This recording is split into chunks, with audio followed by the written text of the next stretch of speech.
Meet me. Alright, welcome back, boys, to another hero preview with Dr. Squirrel. I actually have not seen this yet. I just finished working, so, we all knew this hero was coming. We have Senya here. Almost looks like Cecilia again. Definitely a waifu.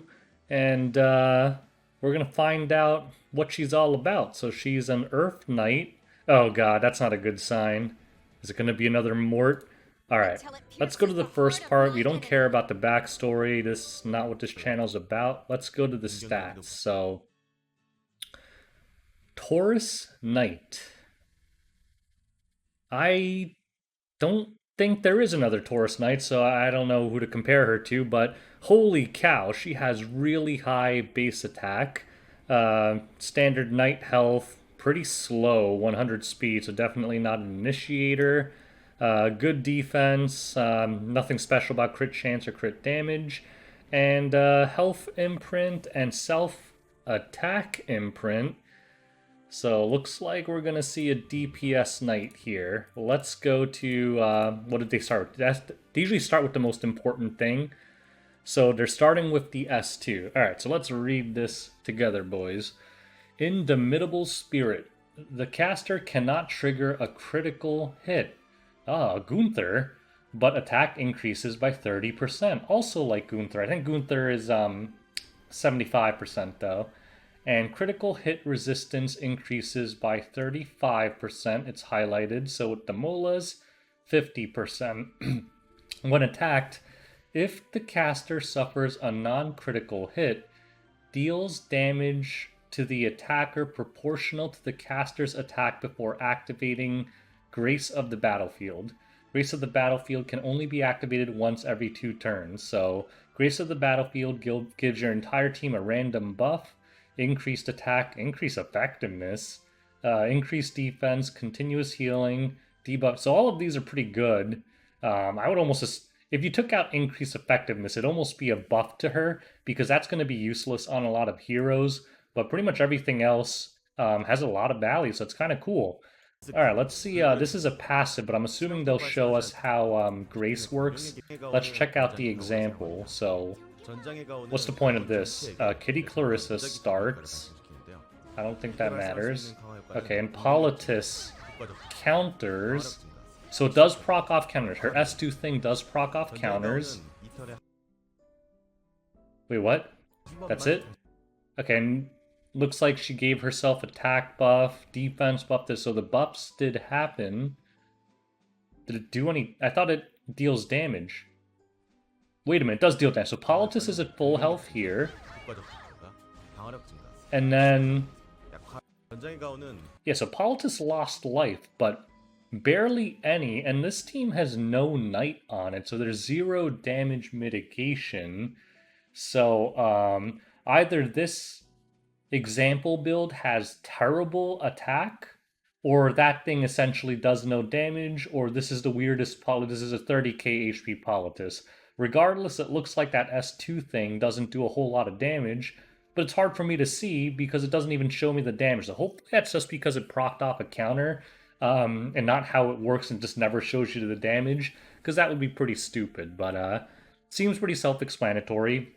Makes her stronger, although doesn't look that strong. Gives her crit hit resistance and then gives the whole team a buff. So let's try the next move. Her S3. Okay. Dragon Slayer's Strike. Strikes all enemies with a spear with a 75%, 100% chance to decrease hit chance for 2 turns and adopts a counter-attacking stance. So kind of like Urvalin or some of the PvE monsters.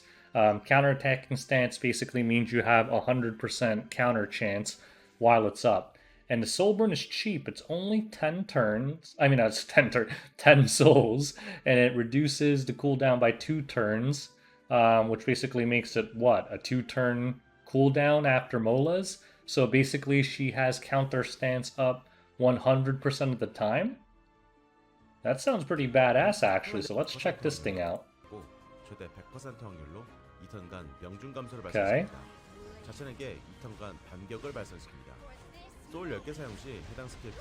Looks pretty cool. Alright, so Wait, did she have attack buff for that? Because didn't she just attack something? Yeah, she did have attack buff for that. 10개 사용 시 해당 스킬 쿨타임이 2턴 감소합니다. Okay, so it hit for around 5k on everyone, which is not bad. That's actually not bad, guys, because some people are gonna be like, "Oh, that's garbage damage," but this is essentially true damage, right? Because she cannot crit. If you guys remember the S2, it says the caster cannot trigger a critical attack. So again, like Deanne is dying because of things like this, because all these heroes that don't care whether they crit or not. But this is solid damage. It's almost like an RGB LR Krau, and if you can burn it, like she can spam this 2-turn cooldown, true damage, spammable. That's pretty nice. I actually think that's pretty. Decreased hit chance I could care less about because a lot of times it'll just be resisted or immunity'd. But yeah. Okay. All right. All right. Let's see her S1. The S1's probably very basic. Attacks with a spear with a 65% chance, 75% with Mola to provoke for 1 turn. When it is not the caster's turn, effect chance is basically 100%. So that's also kind of cool. I think that I guess it's supposed to synergize with the counter, but she's a knight, so it could also synergize with Elbrus. People used to run Elbrus FCCs, it's not so common anymore. But you can run her on Elbrus, and then she'll be just provoking people all over the place. So let's see the little animation for that. Why do they keep triggering her with Kitty Clarissa? Just let her do her own thing. Okay, wait. So Kitty Clarissa hit for 2,300, and then the total was 5,300. So she didn't crit there. It just shows you as a crit if the first person crit. But basically, she hit for 3,300 damage onto a T-Cern, which is one of the squishiest units in the game. But again, that is essentially true damage because she doesn't care about crits. So for a knight, that's really not that bad. All right. So let's check out her little artifact here, Spear of a New Dawn. It's basically Uberius Tooth. This is Uberius Tooth except for knights. Maybe it'll be good on her because I'm assuming with that 30% attack buff or, passive that she will have a crap ton of attack. So these ticks might actually hit for a lot. But, I don't know, the way her thing works, a counter stance, I wonder if it's still worth it to just use Elbrus on her to have her poking everyone in the face, dealing that extra damage, and then getting them to proc her counter attacks. But, it's kind of like Uberius Tooth would do a lot of damage on Gunther as well, because he has a tremendous amount of attack. Obviously, Senya won't have as much, but definitely something worth experimenting with. I think this artifact will be completely useless on any other knight, so pretty much Senya is the only viable carrier for this. Yeah, I really can't think of anything else. All right, so let's go into first impressions.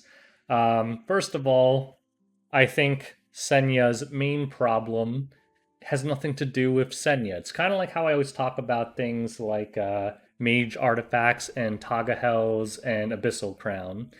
Senya is competing with a stacked roster of really broken knights like LR Krau, ML Tywin, FCC, A-Raz, Mort. Just kidding. But yeah, basically you're going to have to pick. And are you going to want to use her and replace her in any of those knight roles? Probably not, but I don't think she technically is going to be used as that kind of. She's almost not going to be used as a knight at all, I feel like. The way her kit works, I feel like she could almost be a warrior. They almost just wanted her to be a knight. But I feel like with her stat allocation, you're almost going to use her as a warrior in the sense that she's just going to be a bruiser, right?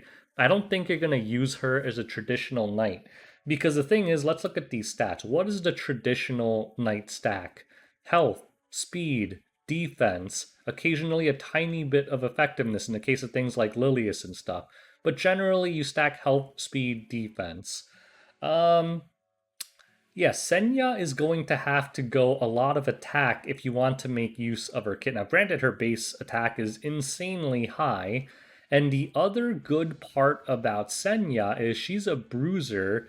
Actually, this is interesting. She's almost like Charlotte in a way where you don't have to care about these two stats at all. She cannot crit, so crit chance and crit damage are completely useless. So kind of in the same way that Charlotte is kind of easy to build, maybe that's how you can build her, because I was going to say it's going to be hard to get these 4 stats really high, but I completely neglected the fact that you don't need to build these 2 stats at all. Effectiveness, you might actually want her on a little bit if you want to land those provokes, but not too much unless you're going to stack like 200, because otherwise you'll be resisted by, things like Ruels and stuff anyway.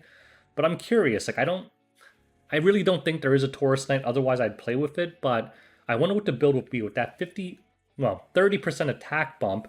If you can get like a 20k HP, 1500 defense, 200-ish speed, and 5 or 6k attack Senya, that might be pretty scary, especially using her in conjunction with something like ML Krau. Like, people are going to say this isn't a lot of damage. This is a lot of damage, guys. Like, when it's true damage, 5k team-wide is a lot of damage. Like, don't forget, a lot of people said the same thing about ML Krau. When ML Krau came out, I told everyone that the multipliers are not going to be high, but that because it's true damage, it's going to feel like it hurts like a lot. And I think Senya is going to be the same thing. So, one problem for her, I'm not sure how I feel about her being grass. Like Ravi's are rampaging all over the place, and Ravi's might dumpster all over a hero like this.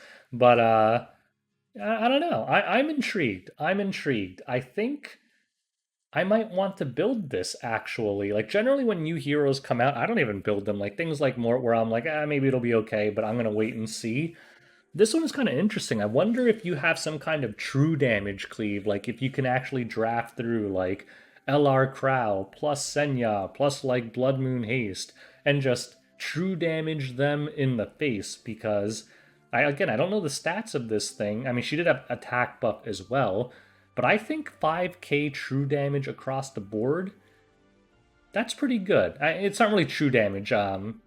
That's not true. I don't want to insinuate that it's the same as ML Krau, because her damage will be impacted by defense, but I mean that it won't be impacted by things like Adamant Shield or bricking the crit. So the damage is more reliable than critical hit damage, but it is mitigated by high defense. So anyways, I think TLDR, I think she'll be pretty solid as a bruiser. I think in the knight role, she kind of falls flat. I don't think you're going to use her as a traditional utility knight or a damage mitigation knight. I don't even think you'd probably even bother using Aureus or Adamant on her. I think her artifacts of choice will be either her own artifact or Elbrus. And I think people will use her as kind of like a true damage bruiser, in some kind of like, so basically a DPS option, because I don't think as a true knight she works very well, other than the fact that she has a provoke, which is a staple of knights. But otherwise, she's a little bit more offensive, so definitely more bruiser-esque than the traditional knight. So anyways, if you guys do decide to pull for her, obviously I will. Best of luck. And, I can't wait to run into this thing in RTA. I think it does have a shot, although I think with Ravi out there, Ravi's going to be a real thorn in this hero side, because I feel like Ravi is in every single RTA draft lately, and, I think Ravi will dumpster this hero pretty bad. But anyways, best of luck to you guys. Make sure you like and subscribe if you want to see more hero previews. Until next time, peace out, boys.